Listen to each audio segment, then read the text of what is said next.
What's up, everyone? This is a special live episode of the show. I'm going to get right to it because the Supreme Court has already started. This is oral arguments in Dobbs versus Women's Whole Health, and could end abortion rights in the U.S. as we know it. Let's listen.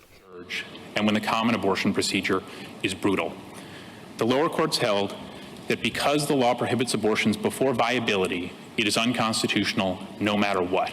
Roe and Casey's core holding, according to those courts, is that the people can protect an unborn girl's life when she just barely can survive outside the womb, but not any earlier when she needs a little more help.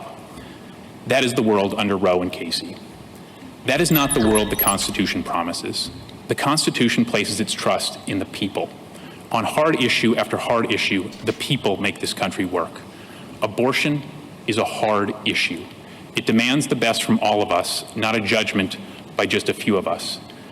When an issue affects everyone, and when the Constitution does not take sides on it, it belongs to the people. Roe and Casey have failed, but the people, if given the chance, will succeed. This court should overrule Roe and Casey and uphold the state's law. I welcome the court's questions. General Stewart, you focus on the right to abortion. But our jurisprudence seems to focus on, in Casey, autonomy, in Roe, privacy. Does it make a difference that we focus on privacy or autonomy? Let's be clear that Thomas is a fan of getting rid of Roe. I think whichever one of those you're focusing on, Your Honor, particularly if you're focusing on the right to abortion, each of those starts to become a step removed for what's provided in the Constitution. Yes, the Constitution does provide, protect certain aspects of privacy, of autonomy, and the like. But as this court said in Glucksberg, going directly from general concepts of autonomy, of privacy, of bodily integrity to a right is not how this court traditionally does due process analysis. So I think it just confirms whichever one of those you look at, Your Honor, a right to abortion is not grounded in the text, and it's grounded on abstract concepts that this court has rejected in other contexts as supplying a substantive right. You say that this is the only constitutional right that involves the taking of a life. What difference does that make in your analysis? Sure, Your Honor. I think it makes a number of differences. One, I'd mention two in particular. One is it really does mark out the unbelievably profound ramifications of this area, which in many other areas, assisted suicide, a whole host of important areas that are important to dignity, autonomy, freedom, and important to matters of conscience. It marks it out as one of the unique areas where this court has taken that important issue to the people, and it's something that implicates life, and it just, I think, marks off, Justice Thomas, how problematic and unusual and how much of a break the court's abortion jurisprudence is from those other cases. Just want to pause it for a moment here, because let us not forget, this is a Republican Party, and these are conservative justices who say the government does not have the right for mask mandates, for instance, or for vaccine mandates. You know, the talk about autonomy and the talk about personal liberty and freedom. Would they make the same argument with regard to vaccines? I don't think so. If we don't overrule Casey or Roe, do you have a standard that you propose other than the viability standard? It would be, Your Honor, a clarified version of the undue burden standard. I would emphasize, I think, is, Your Honor. Also, let's not, forget Thomas right now. It's almost like he's serving up the pitches, and this guy's just hitting balls, right? He is doing the work for this Solicitor General from Mississippi to get his point out there, right? So that he doesn't have to sit there and give a long speech, which he did at the opening. So he's just out there right now, just throwing him balls, just to get his position out there, right? This question right here about, well, if we don't overturn Casey and Roe, what are your other alternatives, right? We already know that they already have put out in their statements, their briefs sent to the court, that here are alternatives if you don't overturn Roe, if you don't overturn Casey. So this is right now just Clarence Thomas, who's already, for overturning Roe. just, you know, just lobbing balls towards the this Solicitor General to get his message out. This man is not at all hostile. He's on the side of the Solicitor General. Was alluding to that no standard other than the rational basis review that applies to all laws will promote an administrable, workable, practicable, consistent jurisprudence that puts matters back with the people. I think anything heightened here is going to be problematic, but I would say if the court were not inclined to overrule Casey, the choice would be undue burden standard, untethered from any bright line viability rule. Thank you. Well, if I'd like to go to a different topic, back to Casey. Yes, I assume you've read Casey pretty thoroughly. Yes, Your Honor. And there are two parts. One is they reaffirm Roe. Put that to the side. The second is an opinion for the court, not for three people, but for the court. And that second part is about what stare decisis principles should be used to overrule a case like Roe. And they say Roe's special. What's special about it? They say it's rare. They call it a watershed. Why? Because the country is divided, because feelings run high, and yet the country, for better or for worse, decided to resolve their differences by this court laying down a constitutional principle, in this case, women's choice. That's what makes it rare. That's not what I'm asking you about. I want your reaction to what they said follows from that. What the court said follows from that is that it should be more unwilling to overrule a prior case. Far more unwilling we should be, whether that case is right or wrong, than the ordinary case.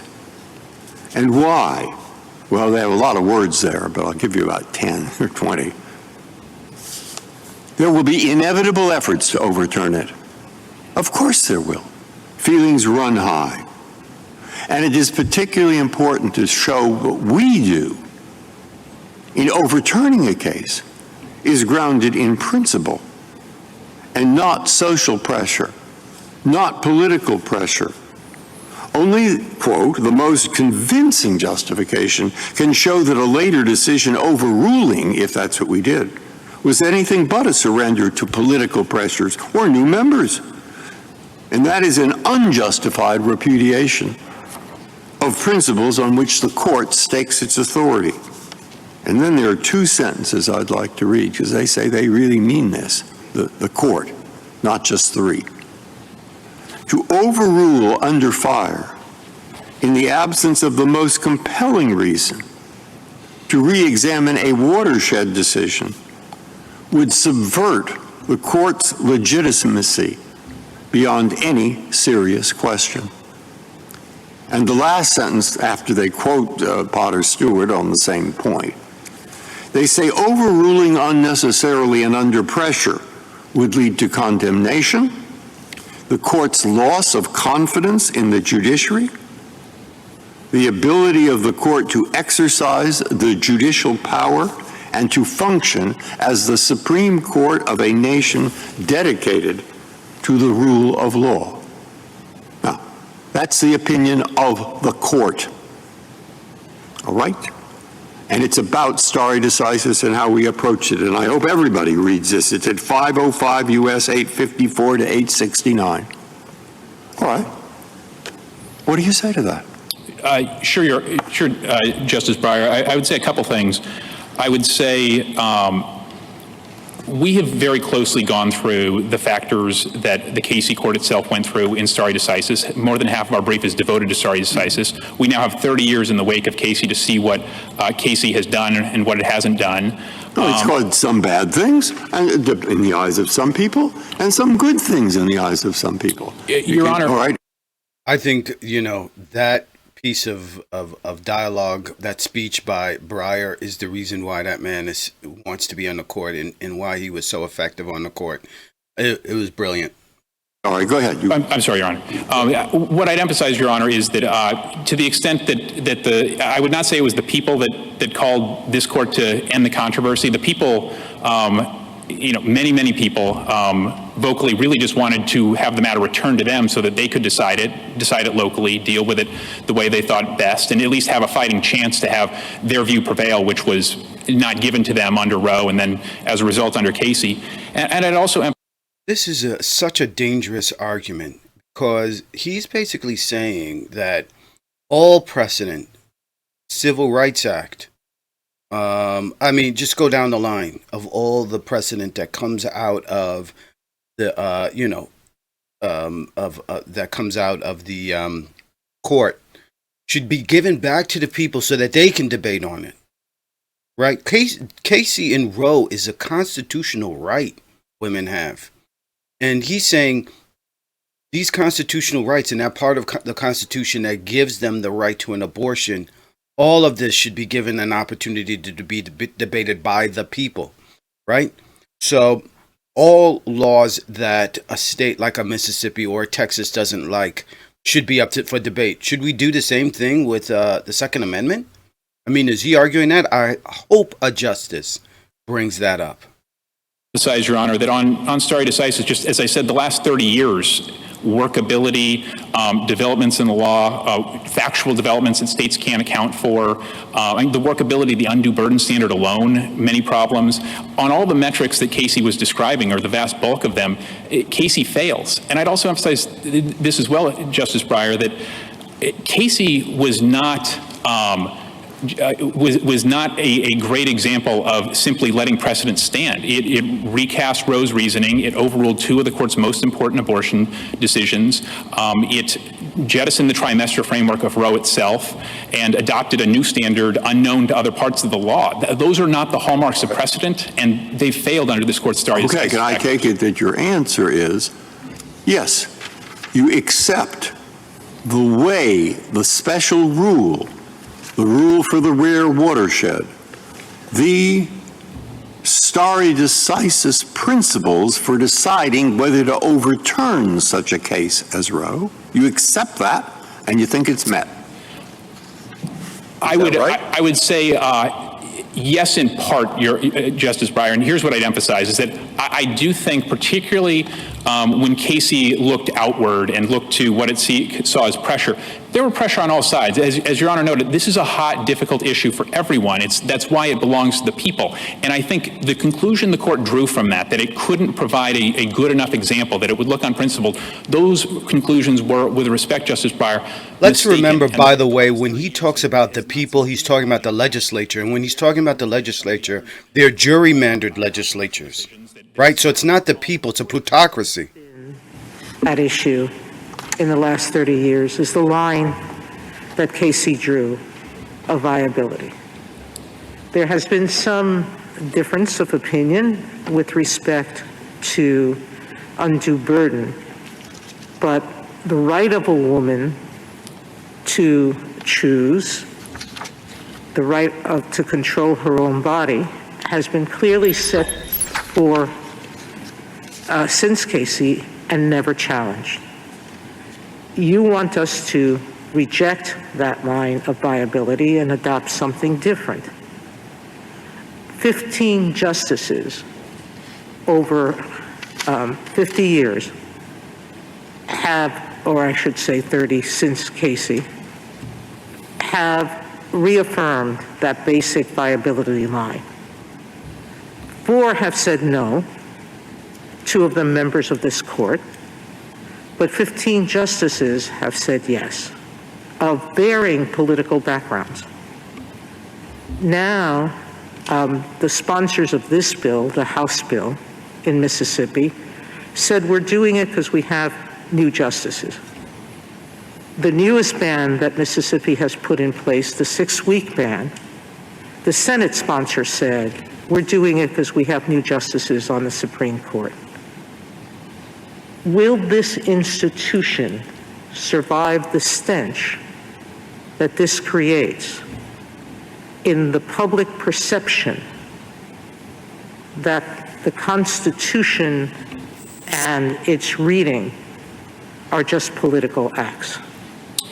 I don't see how it is possible. It's what Casey talked about when it talked about watershed decisions.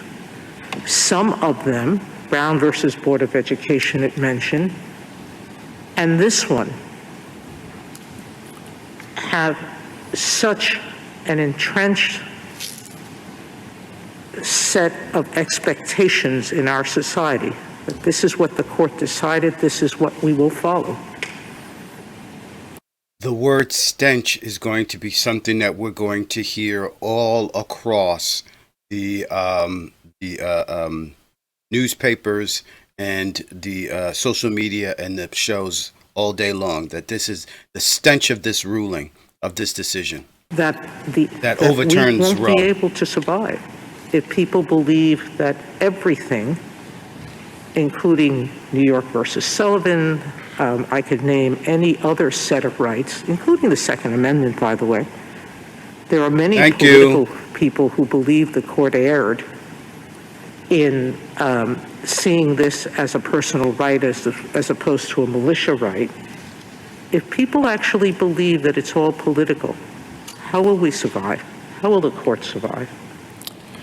Justice Sotomayor, I think the concern about appearing political makes it absolutely imperative that the court reach a decision well-grounded in the Constitution, in text, structure, history, and tradition, and that carefully goes through the stare decisis factors as we've laid out. No, it didn't, Your Honor, Casey went respectfully. through every one of them. You think it did it wrong.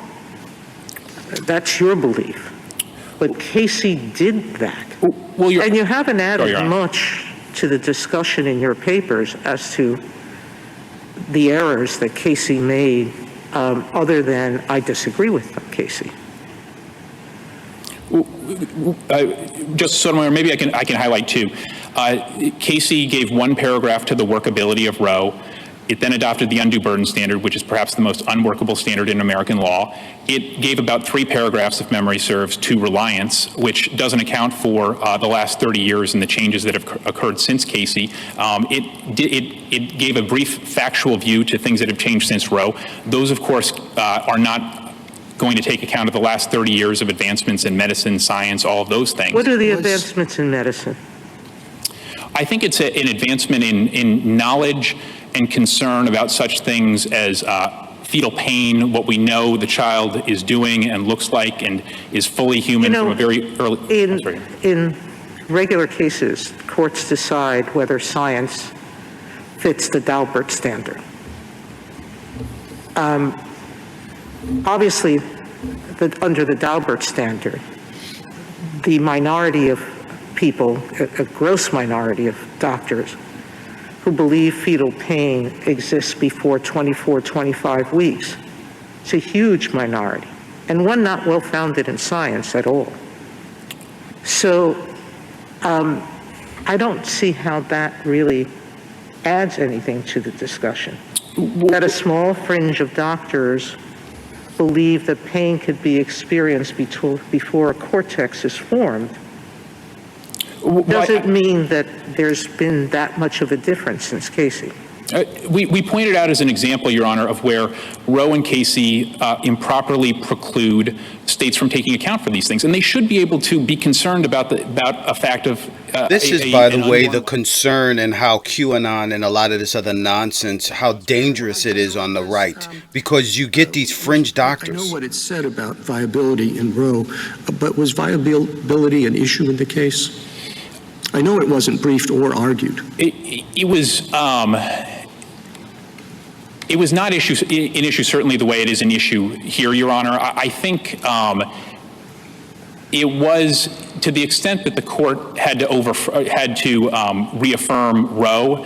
The way to read that as something other than dicta would be to understand. I'm sorry, I don't know what that said. Was it an issue in Roe?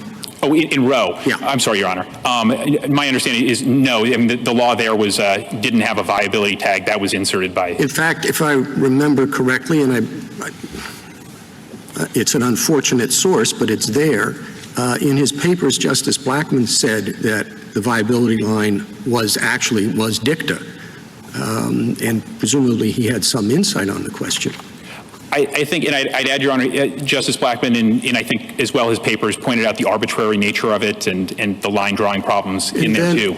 And then in Casey said that that was the core principle or the central principle in Roe, viability. It said that after tossing out the trimester formula, which many people thought was the core principle. But was viability at issue in Casey? I don't think it was squarely at issue, Your Honor. Again, it's a little hard. Let me just bring up Justice Blackman, the Chief Justice just mentioned, John Roberts. Just looking right here, Justice Blackman is the guy who authored the Roe decision. And he stood by an analytical framework he established in Roe throughout his career. So Blackman is Justice Harry Blackman. Is the one delivered the opinion, was a 7-2 majority of the court. So it's interesting that the Chief Justice called his, I guess, view of this as unfortunate. Not to take the court at its word when it emphasized that viability is the central part of Roe's holding, and saying that it is reaffirming that. So we kind of take that as it stands, but the court has not, it did not face a law like this, certainly, Mr. Chief Justice.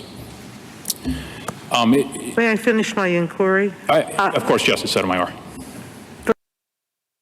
Just going on, just to continue here, this is from Wikipedia. Providing historical analysis on abortion, Justice Harry Blackman noted that abortion was resorted to without scruple in Greek and Roman times. Blackman also addressed the permissive and restrictive abortion attitudes and laws throughout history, noting that disagreements among leaders of all different professions in those areas and the formative laws in cases.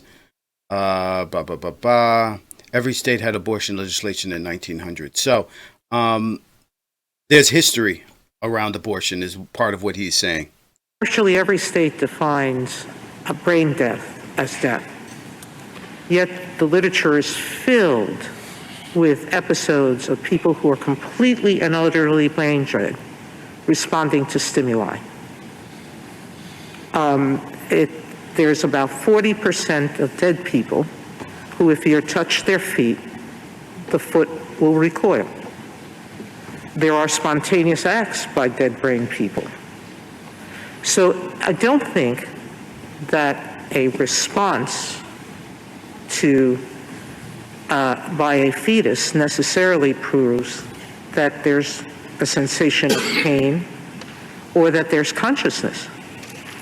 So I go back to my question of what has changed in science to show that the viability line is not a real line, that a fetus.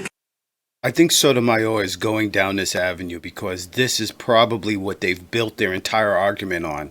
And that is this idea that, and you'll find it's very similar on the right, this idea that times have changed. Remember, section, I can't remember which is section 5 or whatever of the Civil Rights Act was gutted by Scalia under the idea that times have changed. We've got new science, new developments. Things have changed since 50 years ago, right? So precedent now used to be that this fact that it's old and that it's been around for a long time means that there is an idea that this is settled law. Now the argument on the right is it's not settled law because times change. And things have changed and technology have changed. And with respect to voting rights, you know, the South is no longer what the South used to be. We have a black president. How could the South be what it was back then? So let's get rid of the preclearance.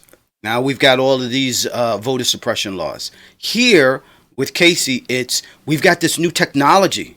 I thought he was going to say something like, we now can save a baby and put him in an incubator and no, it's fetal pain, which, you know, there is no more debunked science than fetal pain argument. But cannot survive. And I think that's what both courts below said, that you had no experts say that there is any viability before 23 to 24 months. And what I'd say is this, Justice Sotomayor, is that the fundamental problem with viability, it's not really something that rests on science so much. It's that viability is not tethered to anything in the Constitution, in history, or tradition. It's a quintessentially legislative line. A legislature could think that viability makes sense as a place to draw the line, but it's quite reasonable for a legislature to draw the line There's elsewhere. so much that's not in the Constitution, including the fact that we have the last word. Marbury versus Madison. There is not anything in the Constitution that says that the Supreme Court, is the last word on what the Constitution means. It was totally novel at that time.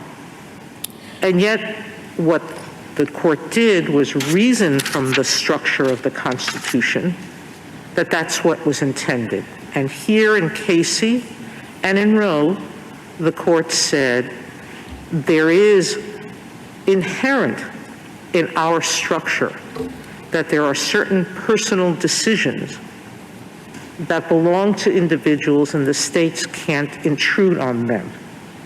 We've recognized them in terms of the religion parents will teach their children. We've recognized it in their ability to educate at home if they choose. They just have to educate them.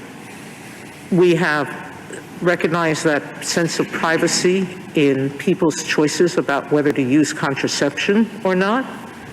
We've recognized it in their right to choose who they're going to marry. I fear none of those things are written in the Constitution. They have all, like Marbury versus Madison, been discerned from the structure of the Constitution. Why do we now say that somehow Roe versus Casey Roe and Casey are so unusual that they must be overturned? Well, Justice Sotomayor, I would emphasize two things. When you're going beyond the Constitution, this court has looked closely to... No, what I'm saying is they didn't go beyond the Constitution.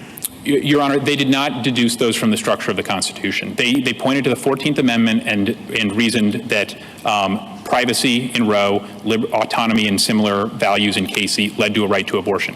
That's not how this court traditionally does things, including in the vast run of cases that Your Honor ran through. The court looks to history and tradition, and here, those decisively reject the proposition that states cannot legislate comprehensively on abortion before, after viability, and all throughout.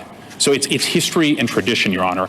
And I would also add, Your Honor, that those decisions, a great many of them draw, not just draw from text, history, and tradition, but they draw often clear lines, very workable, have not led to the many negative stare decisis factors that we identify here. General, go ahead. Go ahead. Justice Barrett. Would a decision in your favor call any of the cases, that Justice Sotomayor is identifying into question? No, Your Honor. I think for a couple reasons. First of all, I think the vast run of those cases, and some mentioned from time to time, I think Griswold, Lawrence, Obergefell, these are Again, that's a defensive move on Amy Coney Barrett to protect this guy, this Solicitor General, to say basically what we're doing is creating an argument that's just for overturning Roe. We're not looking to overturn anything else. It's bull. Negative stare decisis considerations we pointed out, Your Honor. Also, I'd add, none of them involve the purposeful termination of a human life. So those two features, stare decisis and termination of a human life, Your Honor, puts all of those safely out of reach if the court overrules here. Okay, so I'm sorry to interrupt again, but we really might be making progress. I mean, in the part that I read, of Casey. Yes, Your Honor. I think they think go back 150 years. Maybe now we could go back 200. They think there have only been two cases, which were what they call the watershed, and where these special tough overruling rules apply. You want this to be the third, or do you think there were more? And if so, what were they? Well, Your Honor, I think there's quite a bit of difference. I think the question is never, is it bad to overrule, period? Surely stare... I'm asking you to think in their terms. There were two they mentioned, you say. And they don't want Casey they don't want Roe to be the third. And now, in your opinion, you just answered Justice Barrett, hey, all these are not rising to that level. Okay? Right. Are there any that do rise to the level, in your opinion? I think This and Breyer I'm is not getting sure to that I exactly the necessarily point agree that I with was the watershed making. characterization, Your Honor. What I'd say, though, I can't think of another that kind of hits the radar. He's trying to get him to determine what other laws does the right want to overturn based on this Again, argument. Very much in conflict with those values, Justice Breyer. I'm not sure how your answer. The general is not taking his bait, though. Interesting. All of those other cases, Griswold, Lawrence, Obergefell, they all relied on substantive due process. Can I just also just say that she just named these classic cases. Every one of these cases, I'd have to take a look to make sure. Obergefell, Griswold, these are all the seminal liberal civil rights, workers' rights, women's rights, etc.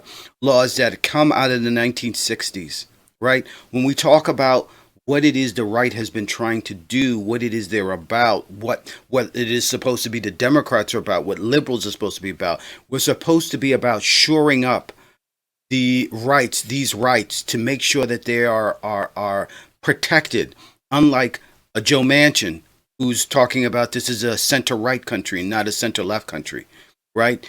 His kind of a Democrat is really a right-wing Democrat, right? He says it himself. This is a center-right country, right? So he doesn't believe in these laws, Griswold and Obergefell and the rest of these classic laws. She mentioned earlier, Brown v. Board of Ed. All of these laws that were written to the chagrin of conservatives because they were looking at the Constitution and they were interpreting the Constitution in a way that was completely unique for the time. And conservatism was born out of this, right? That's why it is what it is today, which is authoritarianism. It is flirting, it is morphing into authoritarianism. That is because back when conservatism under Buckley and under, Ronald Reagan later on, when it was created specifically for this reason, to go after these laws, this precedent that the court was setting. This is what gave them life, that what gave them birth. This is what gave the religious right birth. This is what gave them life, what gave them oxygen, which fueled their fire, is these sets of laws that hemmed in and protected people of color, women, that protected workers, that protected gays. These laws are under attack, and we are seeing Sotomayor gets it, Breyer gets it. We have not heard, curiously, from a third justice who I can't think of right now. But what are the other laws that these guys, these radicals, believe should be undone? I'm going to look up those laws and come back. But this is crazy. You're saying there's no substantive due process in the Constitution, so they're just as wrong according to your theory. No, Your Honor, we're quite comfortable with Washington versus Glucksberg and how it analyzes substantive due process, and it looks to text history. It looks to history and tradition to discipline the inquiry and make sure. I mean, in Obergefell, there was no history of same-sex marriage. And I think the court pointed out, look, when we Obergefell, as she just said, is the law that gives us same-sex marriage. Loving versus Virginia. I'm not trying to argue that we should overturn those cases. I just think you're dissimulating when you say that any ruling here wouldn't have an effect on those. Respectfully, that's. Do you think that no state is going to think otherwise? That no people in the population aren't going to challenge those cases in court? I mean, Your Honor, we'll always have a diversity of views, but I think that's the point. I think that's one of the benefits of our society. Isn't that the point? That there's a diversity of views and people can vigorously debate and make decisions exactly, and that's what we're still doing, and that's what we're doing under undue burden, but we haven't been doing it on the viability line. And neither one has worked well. The viability line discounts and disregards state interests, and the undue burden standard has all of the problems. How is your interest anything but a religious view? The issue of when life begins has been hotly debated by philosophers, since the beginning of time. It's still debated in religions. So when you say this is the only right that takes away from the state the ability to protect the life, that's a religious view, isn't it? Because it assumes that a fetus is life at when? You're not drawing when do you suggest we begin that life? Your Honor, aside from... I'm putting it aside from religion. I'll try to, I think there might be more than one question, and I'll do my very best, Justice Sotomayor. I think this court in Gonzalez pretty clearly recognized that before viability, we are talking with unborn life with a human organism. And I think the philosophical questions Your Honor mentioned, all those reasons that they're hard, they've been debated, they're important. Those are all reasons to return this to the people, because the people should get to debate these hard issues. And this court does not in that kind of... Again, the people is the legislature. The legislature is gerrymandered. And putting her at risk enter the calculus, meaning right now, forcing women who are poor, and that's 75% of the population, and much higher percentage of those women in Mississippi who elect abortions before viability, they are put at a tremendously greater risk of medical complications and ending their life, 14 times greater to give birth to a child full term than it is to have an abortion before viability. And now the state is saying to these women, we can choose not only to physically complicate your existence, put you at medical risk, make you poorer by the choice, because we believe what? That Sure, Your Honor. I think to answer, I think the question I think you led with, and then I think it expanded on, but is still on the same issue, is as to when does a woman's interest enter. As far as we're concerned, it's there the entire time. Our point is that all of the interests are there the entire time, and Roe and Casey improperly prevent states from taking account and weighing those interests however they think best. We're not saying... General, are there secular philosophers and bioethicists who take the position that the rights of personhood begin at conception or at some point other than viability? I believe so. I mean, I think there's a wide array, I mean, of people of kind of all different views and of no faith views who would reasonably have that view, Your Honor. It's not tied to a religious view, and I don't think, were it otherwise, this court's jurisprudence would, on this issue, would run right into some of its religious exercise jurisprudence. General, Justice Breyer started with stare decisis, an important principle in any case, and here, for the reasons that Casey mentioned, especially so, to prevent people from thinking that this court is a political institution that will go back and forth depending on... Too late. We already think it. It's a political institution. Sorry. Yells loudest, and preventing people from thinking that the court will go back and forth depending on changes to the court's membership. And what strikes me about this case, and you come here very honestly, saying, you know, we want you to discard the entire setup, and then even if you don't do that, we want you to discard the viability line, which you've acknowledged again today.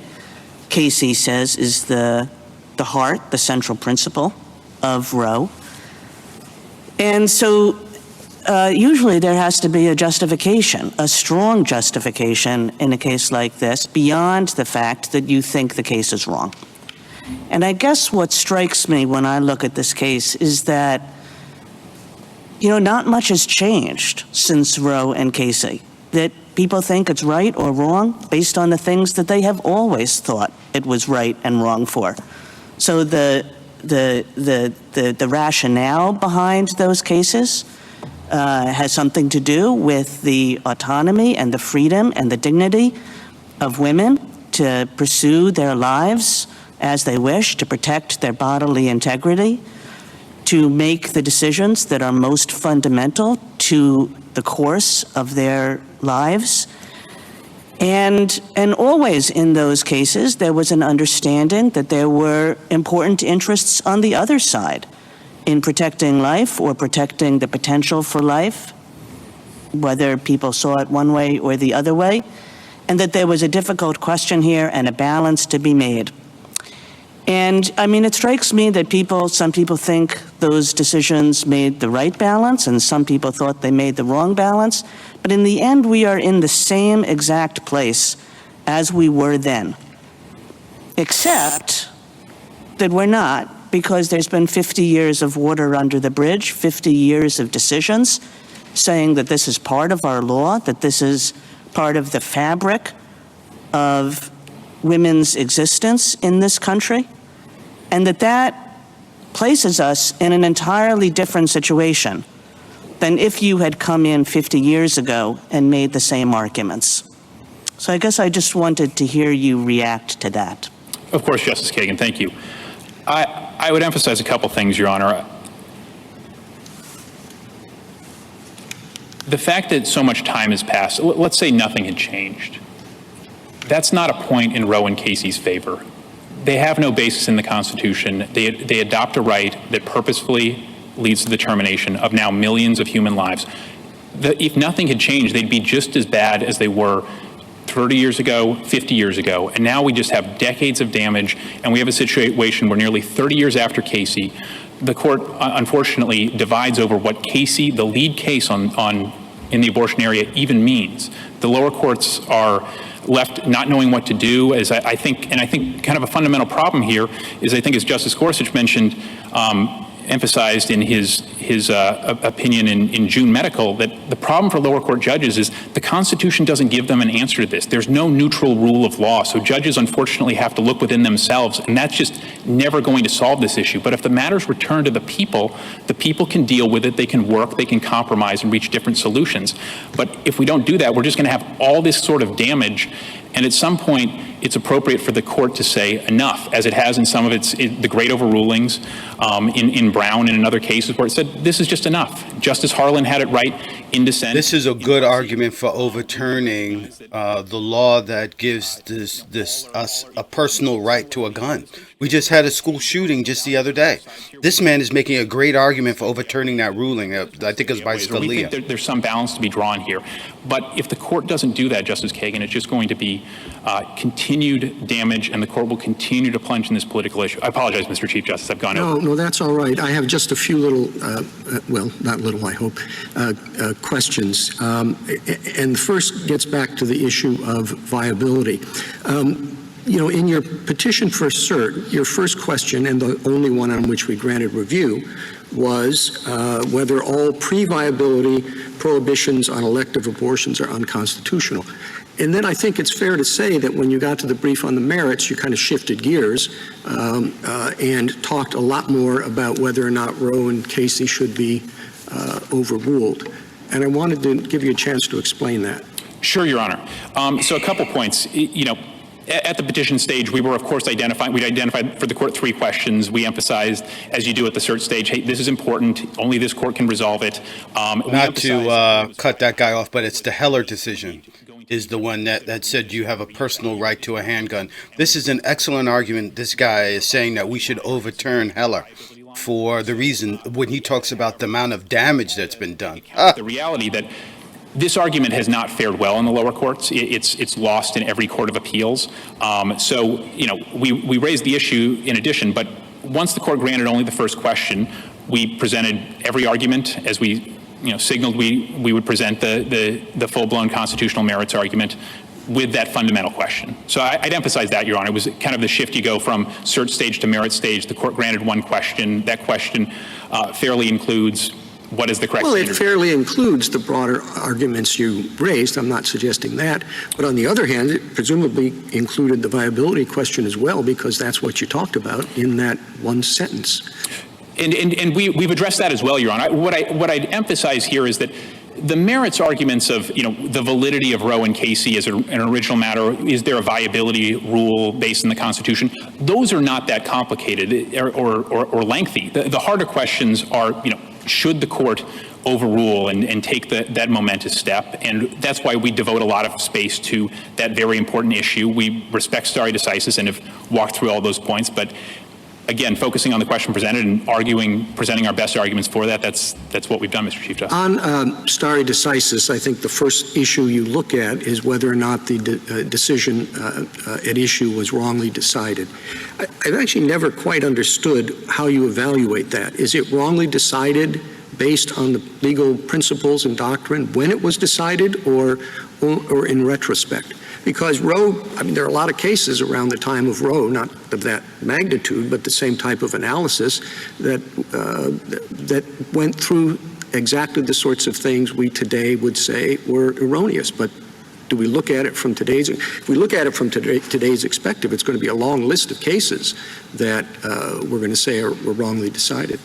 Well, I'd say, Mr. Chief Justice, that you can look both. Was it wrong at the time? Has it been unmasked as wrong by new understandings, new knowledge, and any developments?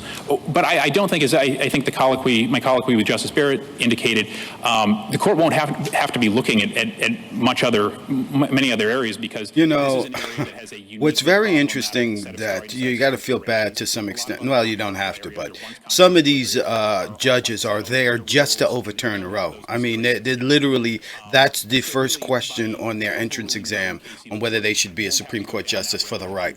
And they've got to be looking at this like, can we actually do this? Can we finally get rid of Roe? Justice Thomas? Without making the whole thing a joke. Justice Sotomayor? Kay? Justice? General, I just wanted to get your quick sense of how your intermediate positions would work. If basically the viability line was discarded and undue burden became the standard overall, a standard that, according to you, is an unclear one, what that would leave the court with going forward. I'm just sort of thinking about the great variety of regulations that states could pass. So whether one is 15 weeks and one is 12 weeks and one is 9. This is actually a fascinating question, because I think she's thinking if Roe gets overturned, we're going to have nothing. What would that look like? If all of these conditions in Roe get overturned, we have nothing. We would be able to deal with that, or how would you counsel us to deal with that if the court were to go down that road? Well, I think this is not to push back against the end, and I will answer your question, Justice Kagan, but part of why we've counseled to overrule full scale is that that's the only way to get rid of a number of the problems that I think Your Honor is alluding to. And that's that when you have the undue burden standard, it's a very hard standard to apply. It's not objective. The court looks to the record in each case and what's going on. The court in Casey itself said under this record, this is not an undue burden. You couldn't say necessarily for certain that a certain number of weeks one place would be an undue burden, but would be okay another place. But again, that is the world we have under Casey. So if the court upholds this law under the undue burden standard, it would be carrying forward those features, which and I hope I've answered your question, but I think that's one of the very strong reasons to just go all the way and overrule Roe and Casey, Your Honor.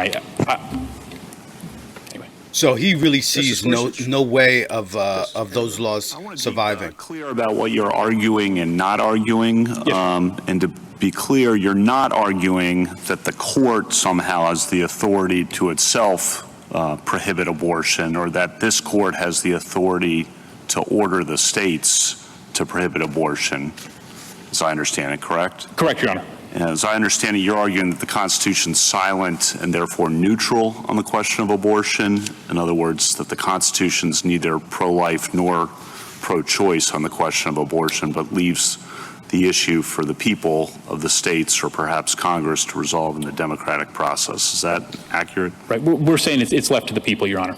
There you go. That's Kavanaugh helping him out, giving him an assist. States, majority of states, or states still could and presumably would continue to freely allow abortion. Many states, some states would be able to do that even if you prevail under your view. Is that correct? That's consistent with our view, Your Honor. It's one that allows all interests to have full voice, and many of the abortions we see in certain states that I don't think anybody.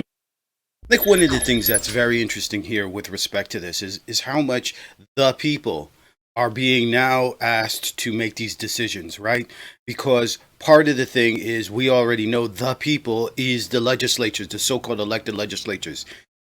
One of the things I would say, particularly if they end up striking down these seminal laws, is that we can no longer allow gerrymandering because the people, meaning the elected legislatures, have too much on their backs.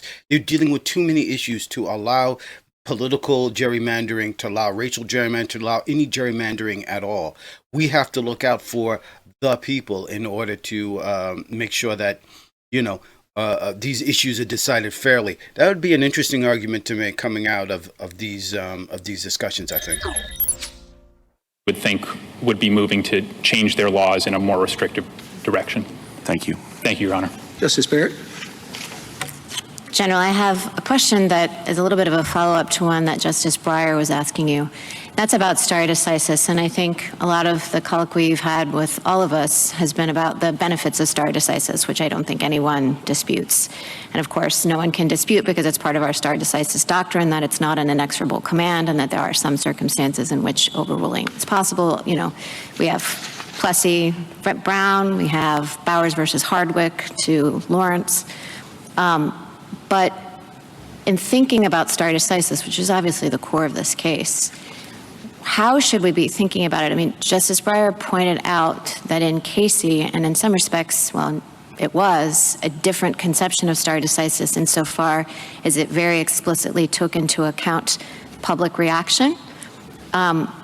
Is that a factor that you accept? Or are you arguing that we should minimize that factor? And is there a different set of rules? It is true that Casey identified Brown and West Coast Hotel as watershed decisions, but is there a distinct set of stare decisis considerations applicable to what the court might decide as a watershed decision?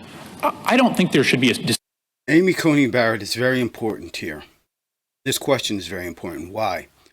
Many people believe that the reason why she was appointed to the court to take over Ruth Bader Ginsburg's seat is that she was going to be the one who was going to end Roe, right? Because she's a woman and because she's a conservative woman, young woman, she's someone of this time, of this era, she is going to be the perfect person to undo what has been a woman's right, what has been a central core tenet of women's rights. So Amy Coney Barrett is very important, and I believe, and I think it will be actually surprising if she doesn't give the opinion at the end of this, which will come out next year in the spring, in the spring, to the summer, probably in June. It'll probably be one of the last, if not the last, case that is decided or a decision that is made. But everyone has said that Amy Coney Barrett is on the court to end Roe. And this is her question. She's only had, as far as I could tell so far, 2 questions. She's only spoken twice.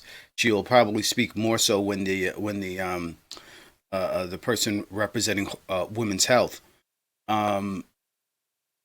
She is there to end Roe. That is almost her only purpose for the court.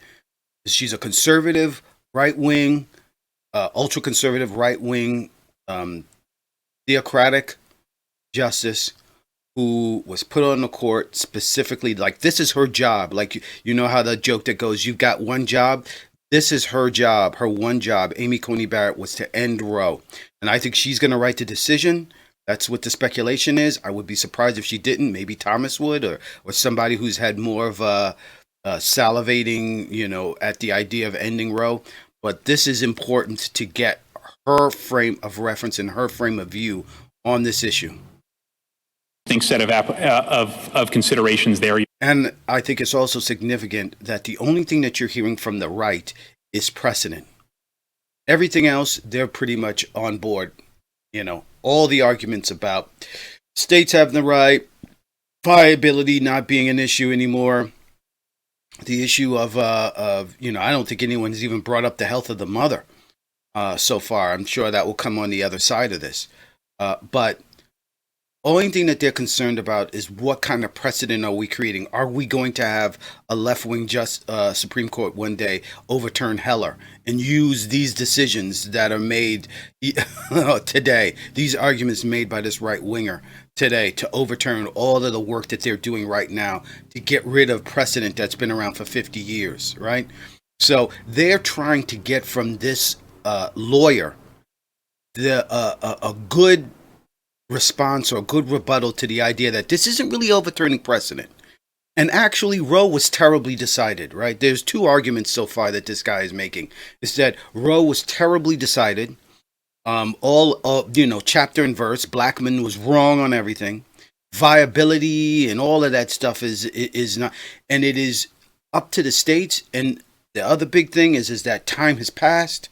Precedent, even though precedent is based on time and a law being around for a long time, that argument is no good. The fact that it's been around shouldn't protect it, that it's been around for a long time shouldn't protect it. And we've got all this new evidence on how long babies can live and that they feel pain at a certain age or at a certain level. But even with all of that, he says, basically because Kagan asked him, let's take out these two issues of viability and all that kind of stuff. What have you left us with? He says, actually, there's nothing. The law, Casey and Roe, are just no good. Poorly decided. There's nothing in the Constitution that says that this is a right. We got to get rid of it all. Stunning. But Amy Coney Barrett is the key here. Your Honor, I think what I emphasize, and just to make sure, on the kind of legitimacy, the court looking outward, I think Casey was unusual in that regard. I think it was a mistake, and I think it's something that is kind of in conflict with this court's structure and approach as an independent branch, looking to the Constitution rather than looking without. And I think that's one reason why traditionally the court is in some of its greatest overrulings, it's not looking without. It's saying this was wrong. It was wrong the day it was decided. We know it's wrong today, and it's led to all these terrible consequences. We should get rid of it. So I think that was an unfortunate break, and I think the court, even if the court were to still look at legitimacy, though, Justice Barrett, I think the court could very, very powerfully say, look, our legitimacy really derives from our willingness to stand strong and stand firm in the face of whatever is going on, and stand for constitutional principle and follow our traditional stare decisis factors to overrule when it's appropriate. Thank you, Your Honor. Thank you, counsel. Thank you, Mr. Chief Justice. Remember what she's asked, by the way, with respect to, and what his response is, constitutional principles, right? She goes in about, well, the court has overruled and overturned all kind of legislation that was bad for years. And of course, they always bring up Plessy versus Ferguson, which under this guy's argument, Plessy was overturned by, can't think right now. But, I mean, under this guy's argument, that law could be on the chopping blocks, separate but equal. The whole notion that separate is unequal could be completely undone by this guy's argument.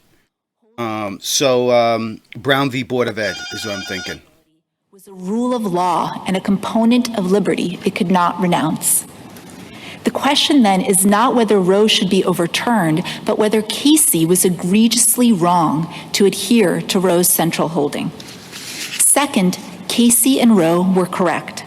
For a state to take control of a woman's body and demand that she go through pregnancy and childbirth with all the physical risks and life-altering consequences that brings is a fundamental deprivation of her liberty.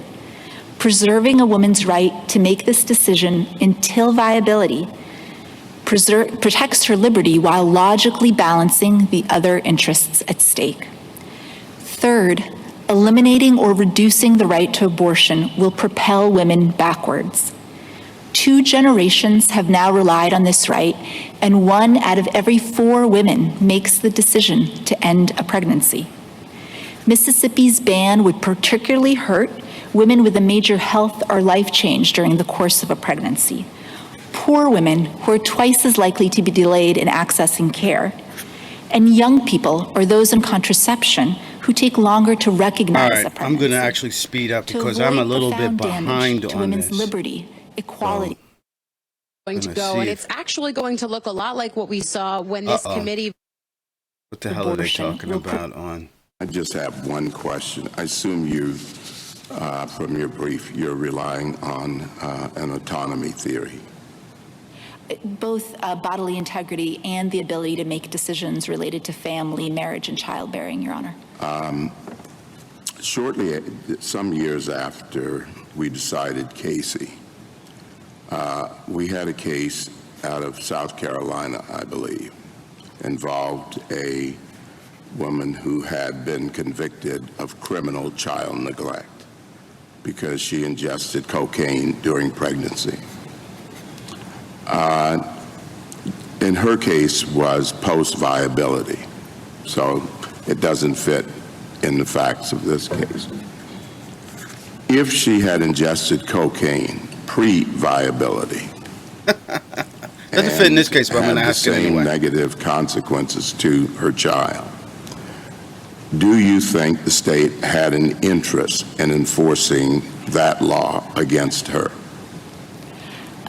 The state may have, Your Honor. The state can certainly regulate to serve its interests in fetal life and in women's health. Those particular laws tend to undermine both of those interests because they deter women from seeking prenatal care, which is counterproductive to both their health. But the pre-viability as well as post-viability? No, Your Honor. The court has been clear that after viability, states can prohibit abortion except to save No, women's I mean in my example of criminal child neglect. I understand your argument is about abortion. I am trying to look at the issue of bodily autonomy and whether or not she has a right also to bodily autonomy in the case of ingesting an illegal substance and causing harm to a pre-viability fetus. Your Honor, of course, those issues aren't posed in this case. And again, I would say that the states can certainly regulate throughout pregnancy, both before and after viability, to preserve fetal life and to preserve the woman's health. The court has said, however, there are other constitutional issues at stake, for instance, in the Ferguson case, that states still can't violate women's Fourth Amendment rights. But again, that's not what this case is about. This case is about a ban on abortion that the state concedes is weeks before viability. And the court has been clear for 50 years that the one thing that states cannot do is to take the decision completely away from the woman until viability. That until that point, it is her decision to make, given the unique physical demands of pregnancy and the life-altering consequences of pregnancy and having a child. Thank you. The point you made about the impact on women and their place in society, those were certainly made in Roe as well. I think what's interesting here is that you're not seeing the right pounce here. I expected them to be jumping all over, someone interrupting John Roberts before he started to speak. But I think one of the reasons why is that they've made up their mind already in terms of this is a precedent issue for them. And I think John Roberts is the only one that is wondering, is this thing serious enough to overturn precedent? He's the only one that gives a rat's behind on the right for precedent. But Amy Coney Barrett's a line of questioning went along the line of precedent. So I think it's very interesting that this is where that nobody is rushing this particular lawyer to speak on this issue. I'm interested to hear what the Chief Justice's question is. We have before us, though, is a 15-week standard. Are you suggesting that the difference between 15 weeks and viability are going to have the same sort of impacts as you were talking about, or as we were talking about in Roe? Yes, Your Honor, I believe they would, because people who need abortion after 15 weeks are often in the most challenging circumstances. As I mentioned, they're people who have perhaps had a major health or life change, a family illness, a job loss, a separation, young people or people who are on contraception or pregnant for the first time and who are delayed in recognizing the signs of pregnancy, or poor women who often have much more trouble navigating access to care. And if they're denied the ability to make this decision, abortion because there's a ban after 15 weeks, they will suffer all of the consequences that the court has talked about in the past. And in fact, the data has been very clear over the last 50 years that abortion has been critical to women's equal participation in society. It's been critical to their health, to their lives, their ability to pursue. I'm sorry, what kind of data is that? I have to go back to this idea again of the right has almost completely and totally been about right now about autonomy from government and the overreach of government and the people telling me on my body and exactly what I can and cannot do, what I can and cannot ingest, what kind of mask I can put on, whatever. That is completely driven the right today. If you think that the issue is... And their argument today regarding Roe is that the people need to decide over a woman's body. The complete opposite of that. It supposes that there is a point at which they've had the fair choice, opportunity to choice. And why would 15 weeks be an inappropriate line? So viability, it seems to me, doesn't have anything to do with choice. But if it really is an issue about choice, why is 15 weeks not enough time? For a few reasons, Your Honor. First, the state has conceded that some women will not be able to obtain an abortion before 15 weeks, and this law will bar them from doing so. And a reasonable possibility standard would be completely unworkable for the courts. It would be both less principled and less workable than viability. And some of the reasons for that are, without viability, there will be no stopping point. States will rush to ban abortion at virtually any point in pregnancy. Mississippi itself has a 6-week ban that it's defending with very similar arguments as it's using to defend the 15-week ban. And there are states that have bans. Well, I know, but I'd like to focus on the 15-week ban because that's not a dramatic departure from viability. It is the standard that the vast majority of other countries have. When you get to the viability standard, we share that standard with the People's Republic of China and North Korea. And I don't think you have to be in favor of looking to international law to set our constitutional standards to be concerned if those are share that particular time period. I think there's two questions there, Your Honor, if I may. First, that is not correct about international law. In fact, the majority of countries that permit legal access to abortion allow access right up until viability, even if they have nominal lines earlier. So, for example, Canada, Great Britain, and most of Europe allows access to abortion right up until viability, and it also doesn't have the same barriers in place. What do you mean, even if they have nominal lines earlier? Some countries, Your Honor, have a nominal line of 12 weeks or 18 weeks, but they permit legal access to abortion after that point for broad social reasons, health reasons, socioeconomic reasons. So their regimes really aren't comparable, and they also don't have the same types of barriers that we have here. So if the court were to move the line substantially backwards, and 15 weeks is I think this is an interesting line of questioning from Roberts. I think he's generally curious about the difference between 15 weeks. The others have just decided, and you would almost be permitted to forget that there are actually 5 Republican justices because 2 of them haven't even spoken really. About the safe haven laws. So petitioner points out that in all 50 states, you can terminate parental rights by relinquishing a child after abortion. And I think the shortest period might have been 48 hours, if I'm remembering the data correctly. So it seems to me, seen in that light, both Roe and Casey emphasized the burdens of parenting. And insofar as you and many of your amici focus on the ways in which the forced parenting, forced motherhood would hinder women's access to the workplace and to equal opportunities. It's also focused on the consequences of parenting and the obligations of motherhood that flow from pregnancy. Why don't the safe haven laws take care of that problem? It seems to me that it focuses the burden much more narrowly. There is, without question, an infringement on bodily autonomy, which we have in other contexts like vaccines.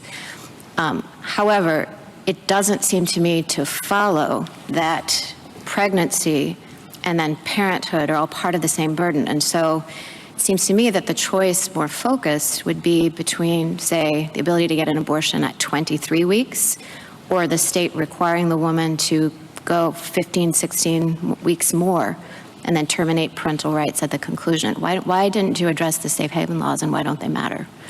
I think they don't matter for a couple of reasons, Your Honor. First, even if some of those laws are new since Casey, the idea that a woman could place a child up for adoption has, of course, been true since Roe. So it's a consideration that the court already had before it when it decided those cases and adhered to the viability line. But in addition, we don't just focus on the burdens of parenting, and neither did Roe and Casey. Instead, pregnancy itself is unique. It imposes unique physical demands and risk on women, and in fact has impact on all of their lives, on their ability to care for other children, other family members, on their ability to work.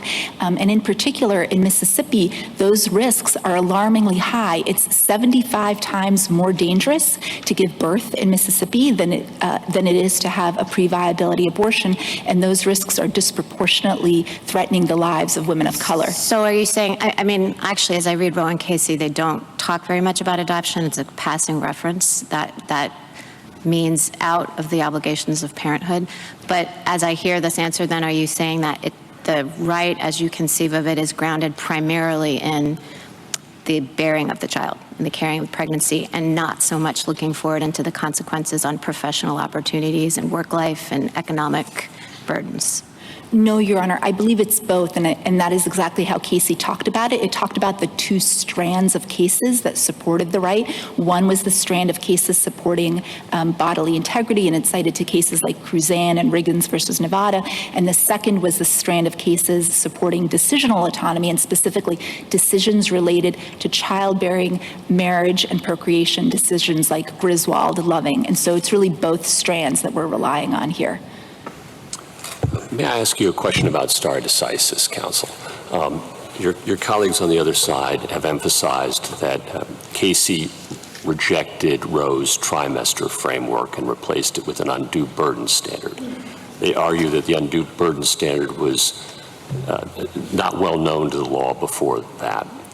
And then they argue that the undue burden standard has evolved over time, too, in ways that the court has found difficult to agree upon.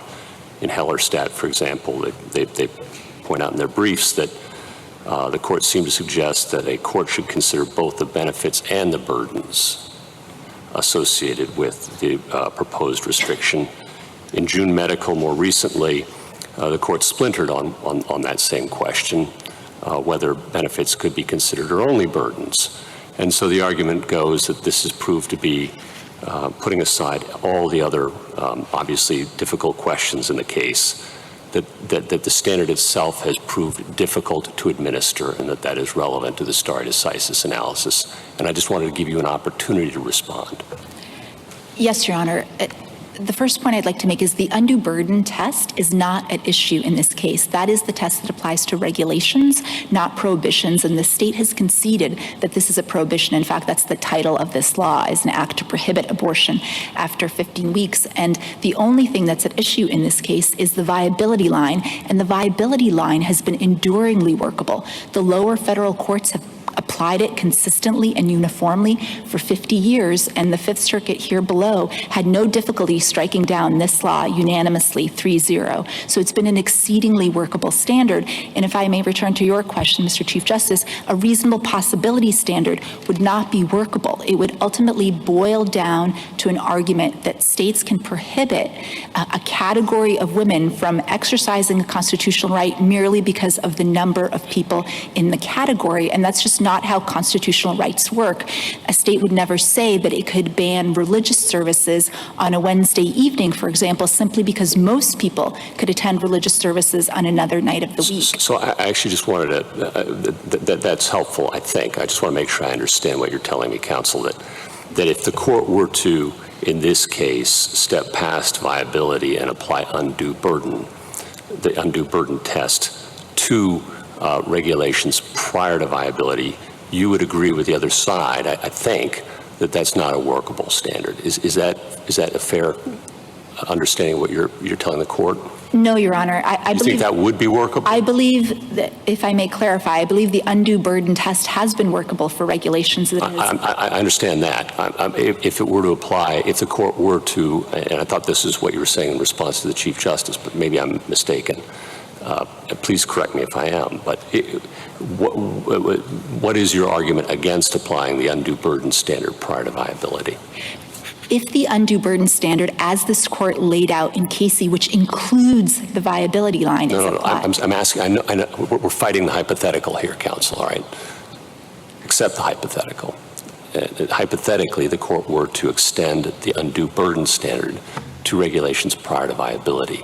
Would that be workable, or would that not be workable in your view? Without viability, it would not be workable, Your Honor, because it would ultimately, again, always come down to a claim that states can bar a certain category of people from exercising this right simply because of the number of people in the category. And that's not a workable standard, and it's not a constitutional. I appreciate that clarification. Thank you. Just to follow up on that, I read your brief to say that the only real options we have are to reaffirm Roe and Casey as they stand, or to overrule them in their entirety.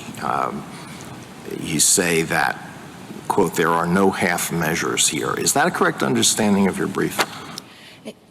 Your Honor, it's certainly the arguments that the state has presented is what we're responding to there, which is that all of the state's arguments, including their alternatives, which are undue burden without viability, would be the equivalent of overruling Casey and Roe, because the viability line is the central holding of those cases. Casey mentioned it no fewer than 19. This whole hypothetical thing, again, I keep substituting this argument for Heller and overruling Heller.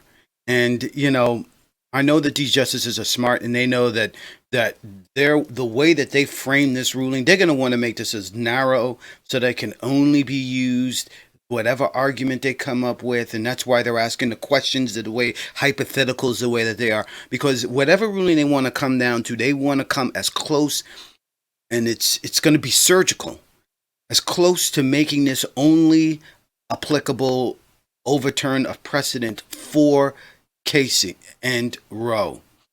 Not that you can then say, well, the court did this, we can overturn Heller. Well, the court did this, we can overturn all the rulings that, you know, made it so difficult for the government to be able to regulate money in politics. I can't remember that ruling. So, you know, listening to Alito, Amy Coney Barrett, the question from Kavanaugh, all very fascinating, because they have to be surgical in this move if they want to overturn Roe and not have years from now, because they know it, right? 50 years ago, women got these rights or so. Same thing with blacks, 55 years ago or so.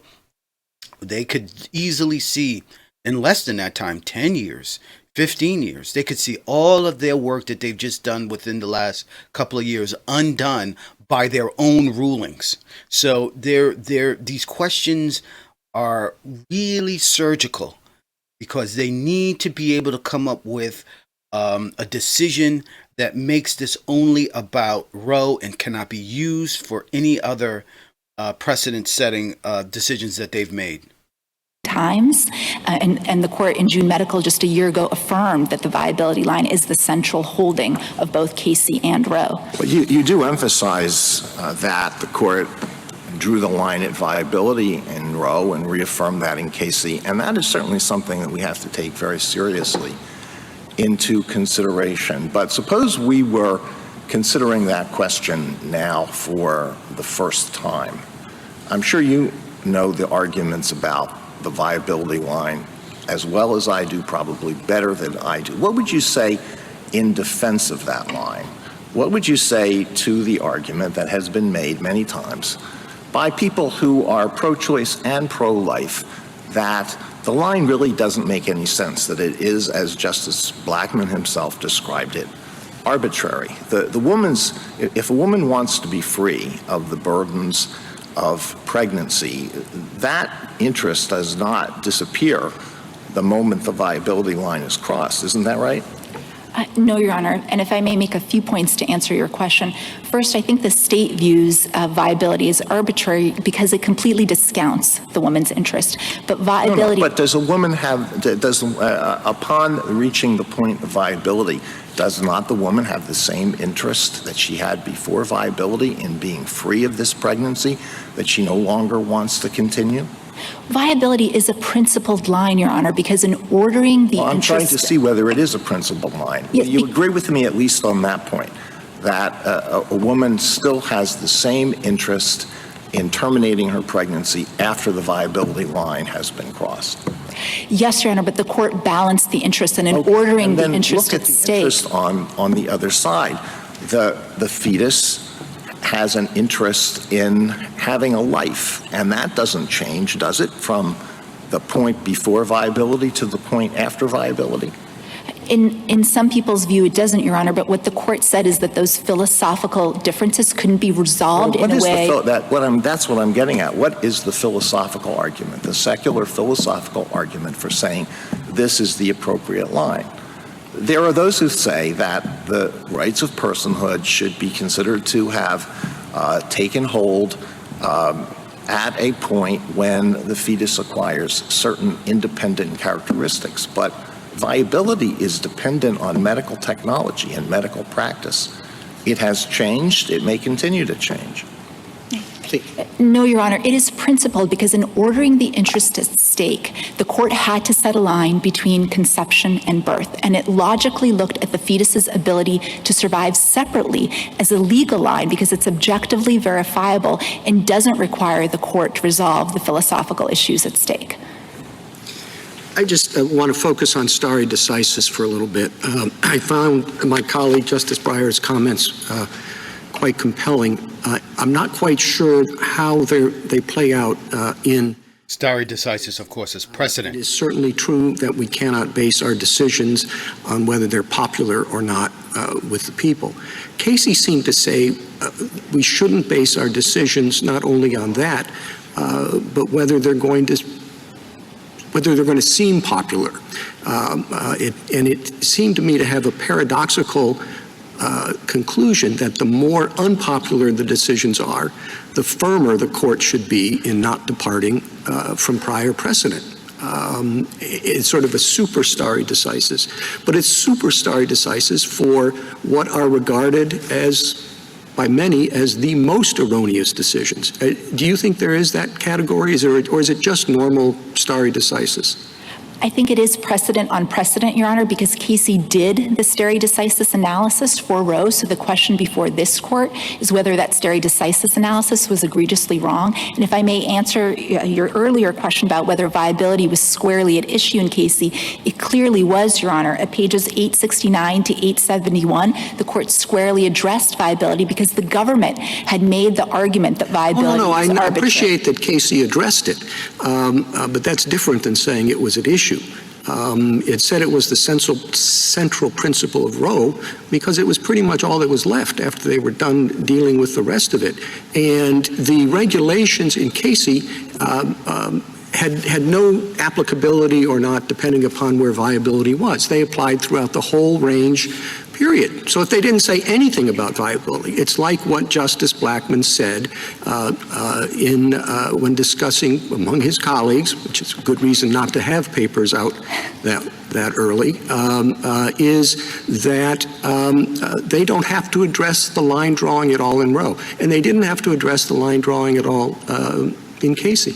I disagree with that, Your Honor, because the undue burden test incorporates the viability line. That was what the court was assessing the regulations against, whether they imposed a substantial obstacle in the path of a woman before viability. And if a prohibition like this law isn't a substantial obstacle, then nothing would be. So the issue was squarely before the court. And in fact, the court said at page 879 that in adopting the undue burden test, it was not disturbing the viability line. It's a very interesting question that I think Justice Barrett raised too. It's usually just philosophical, but I think it has bite here. When I read Casey, it's not just 1-on-1, 2 is greater than 1. Yeah, Casey plus Roe is greater than.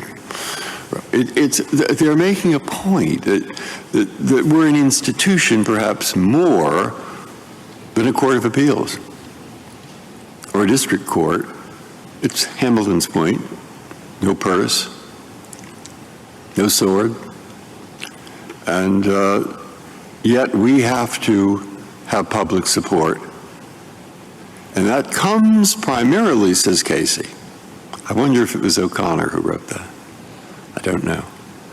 But it comes primarily from people believing that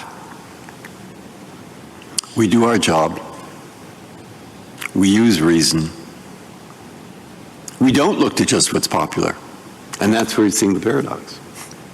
But the problem with the super case, of which we've heard 3 mentioned, the problem with the super case like this, the rare case, the watershed case, where people are really opposed on both sides, and they really fight each other, is they're going to be ready to say, no, you're just political, you're just politicians. And that's what kills us as an American institution. This is a point that Breyer has made on his speaking tour. He was on Fareed Zakaria. I played this on this podcast, that the reason the Supreme Court exists and anyone even listens to the Supreme Court is precedent, is that they are a non-political branch of the government. But they're the weakest branch. And, you know, these judges have been going out saying, oh, you know, we're not doing this because we're a bunch of political hacks. He's going right at that argument. And it is not about the law. It is about the court. I'm thinking, I'm not sure. There may be one. And I don't know if you've ever thought about this. I don't know if you've ever, when that occurred to you, I don't want to overrule the stare, I wouldn't want the court to overrule the stare decisis section of Casey, you say? And that's what I think is being brought up, and maybe I haven't made it clearer, but I've tried to. Yes, Your Honor. I think the point that the court was making was that the fact that some states may continue to enact laws in the teeth of the court's precedent has never been enough of a reason to overrule. And that's true for a number of decisions that the court has issued. The fact that some people continue to disagree with them is not a basis to discard that precedent. Justice Thomas, anything further? Back to my original question. If I know your interest here is in abortion. I understand that. But if I were to ask you what constitutional right protects the right to abortion? Ridiculous, man. Is it privacy? Question. Is it autonomy? And the fact that people think that he's such a great justice. It's liberty, Your Honor. It's the textual protection in the 14th Amendment that a state can't deprive a person of liberty without due process of law. And the court has interpreted liberty to include the right to make family decisions and the right to physical autonomy, including the right to end a pre-viability pregnancy. So it's all of the above. Well, that's how the court has interpreted the Liberty Clause for over 100 years in cases going back to Meyer, Griswold, Carey, Loving, Lawrence. Yeah, but I mean, all of those sort of just come out of Lochner. So it's we've dropped part of it. So I understand what you're saying, but what I'm trying to focus on is is to lower the level of generality, or at least be a little bit more specific. In the old days, we used to say it was a right to privacy that the court found in the due process, substantive due process clause, okay? So, or in substantive due process. And I'm trying to get you to tell me, what are we relying on now? Is it privacy? Is it autonomy? What is it? I think it continues to be liberty, and the right exists whatever level of generality the court applies. There was a tradition under the common law for centuries of women being able to end their pregnancies. But in addition, when it comes to decisions related to family, marriage, and childbearing, the court has done the analysis at a higher level of generality, and that makes sense because otherwise the Constitution would reinforce the historical discrimination against women. Thank you. Justice Breyer? Justice Alito? Well, you just mentioned the common law, so let me ask you a couple of questions about history. Did any state constitutional provision recognize that abortion was a right, liberty, or immunity in 1868 when the 14th Amendment was adopted? No, Your Honor, but it had been allowed under the common law for many years. Does any judicial decision at that time or shortly or immediately after 1868 recognize? Alito is playing games now. I mean, this is sort of ridiculous. There were state high court decisions shortly before then, Your Honor, talking about the ability of women to end a pregnancy before quickening. What's your best case? For the right to end a pregnancy, Your Honor? Allowing a state to take control of a woman's body and force her to undergo the physical demands, risks, and life-altering consequences of pregnancy is a fundamental deprivation of her liberty. And once the court recognizes that that liberty interest deserves heightened protection, it does need to draw a workable line, and viability is a line that logically balances the interests at stake. The brief for the American Historical Association says that abortion was not legal before quickening in 26 out of 37 states at the time when the 14th Amendment was adopted. Is that correct? That is correct, because some of the states had started to discard the common law at that point because of a discriminatory view that a woman's proper role was as a wife and mother, a view that the Constitution now rejects, and that's why it's appropriate to do the historical analysis at a higher level of generality. In the face of that, can it be said that the right to abortion is deeply rooted in the history and traditions of the American people?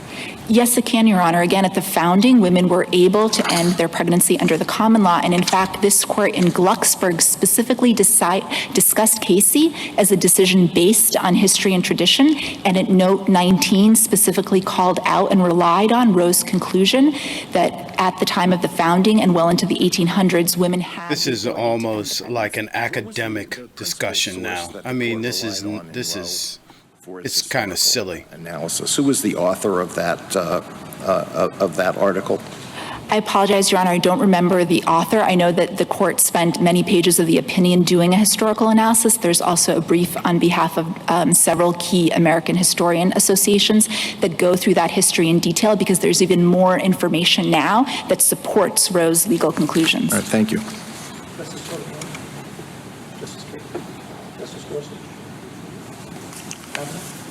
I think the other side would say that the core problem... It's interesting that Sotomayor, Kagan have not jumped in. They must think she's doing a good job.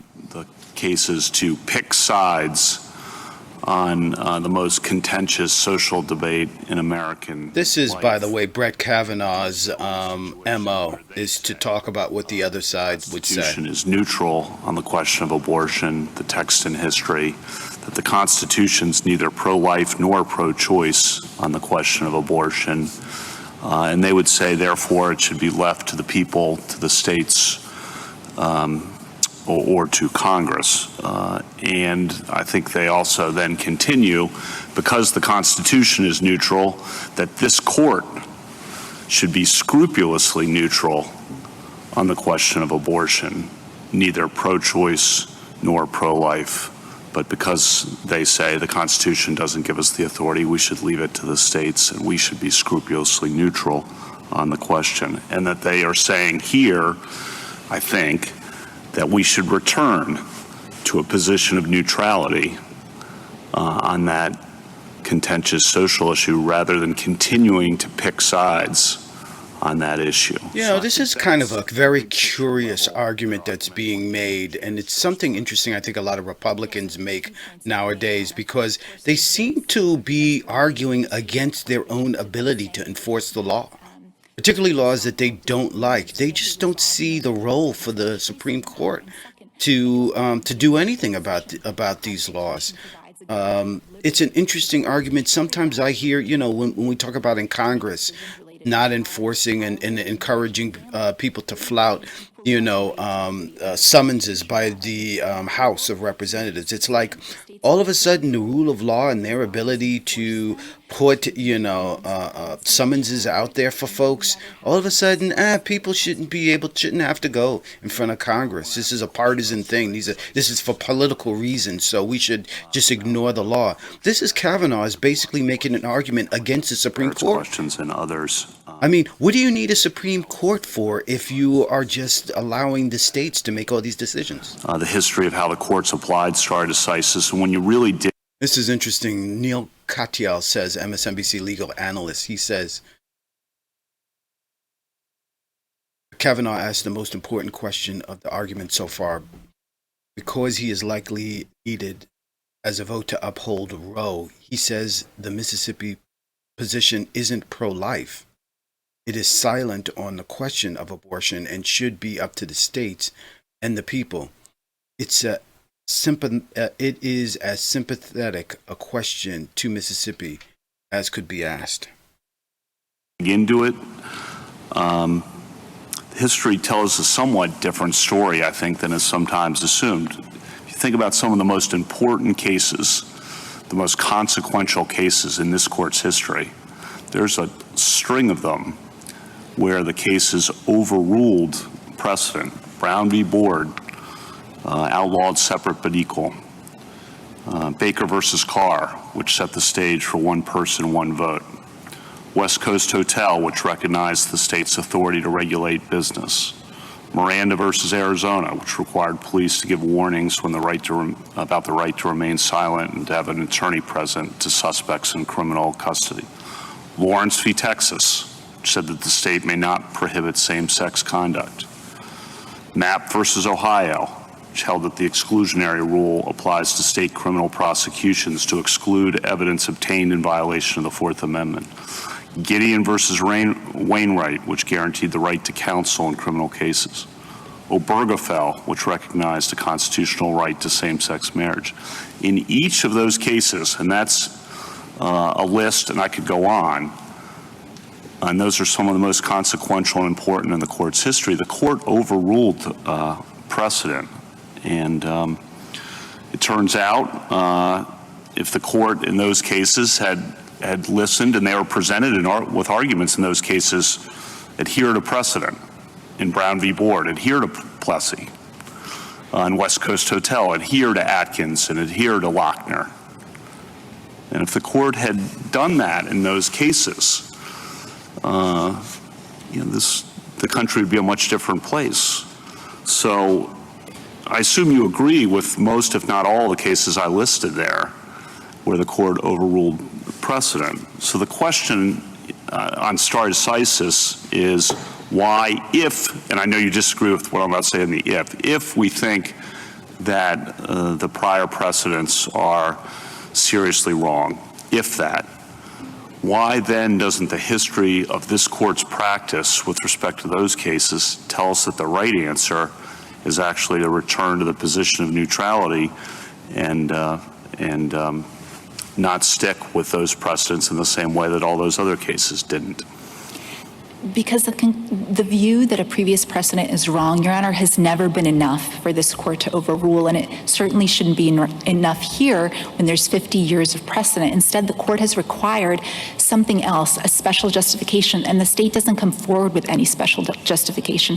It makes the same exact arguments the court already considered and rejected in its stare decisis analysis in Casey, and in fact, there is nothing different. There is no less need today than 30 years ago or 50 years ago for women to be able to make this fundamental decision for themselves about their bodies, lives, and health.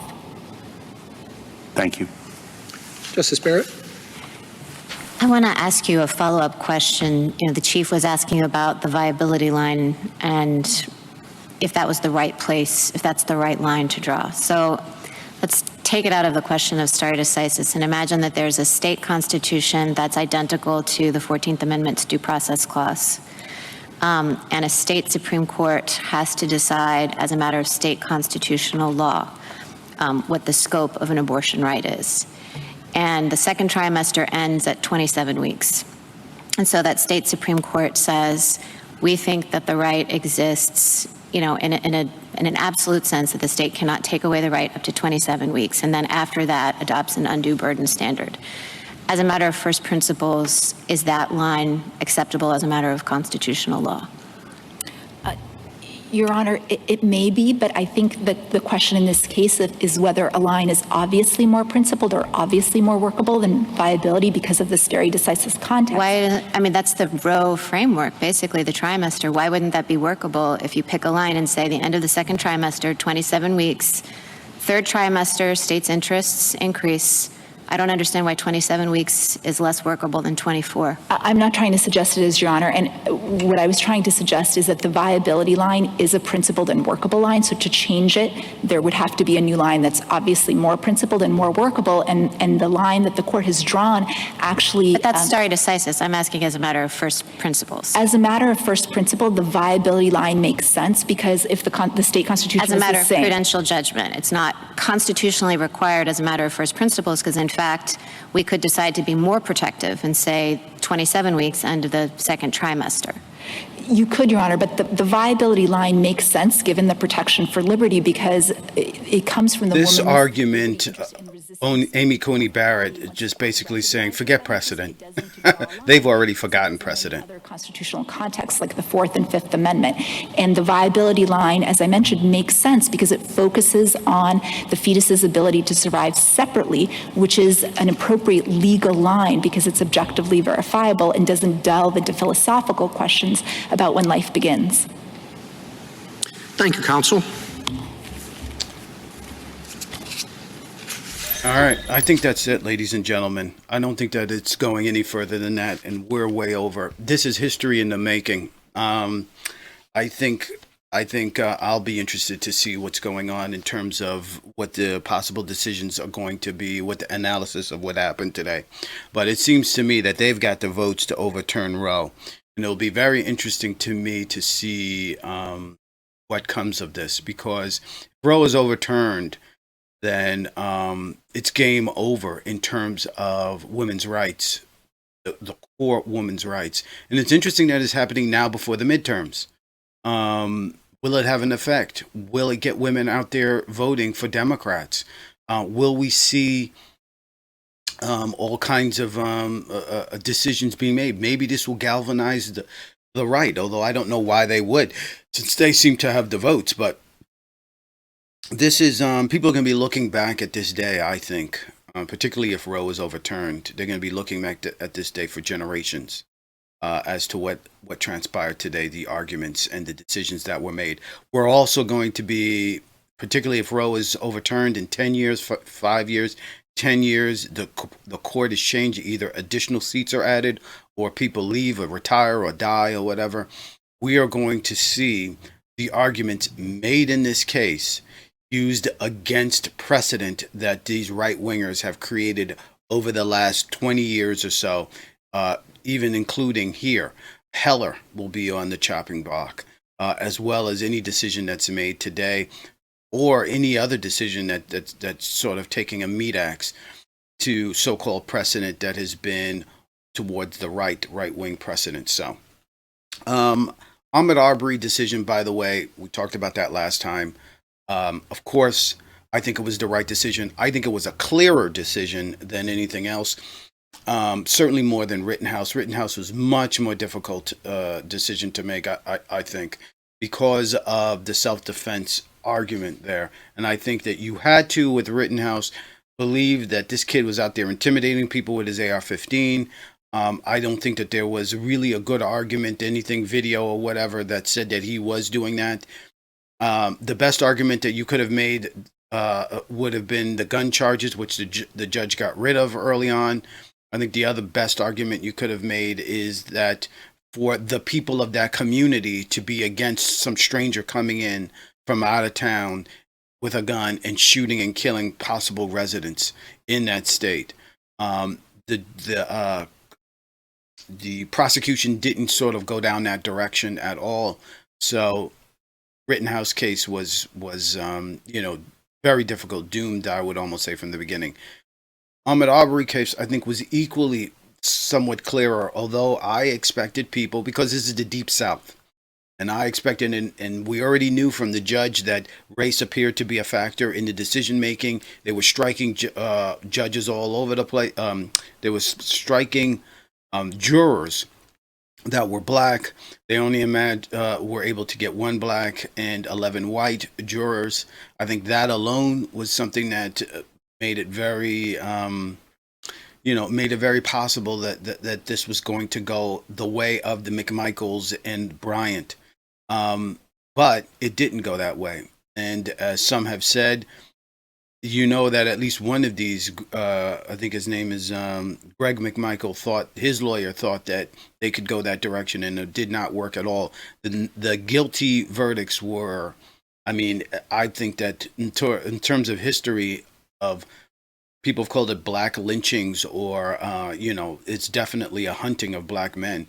I don't think I've ever seen anything so devastating, so damning in terms of the guilty verdicts. I think they were collectively, between the 3 of them, only 3 counts were not guilty. I thought Roddy Bryant would get off at the very least, under this idea that these people were protecting their community and they've worked so hard and they can't have these people coming in and robbing and trespassing. And Ahmaud Arbery's, it was his fault for trespassing. So that was an interesting argument that apparently did not work at all. So just very quickly, let me sort of end with this whole thing with Ghislaine Maxwell. I'm not going to follow that case. I think that it's not that interesting.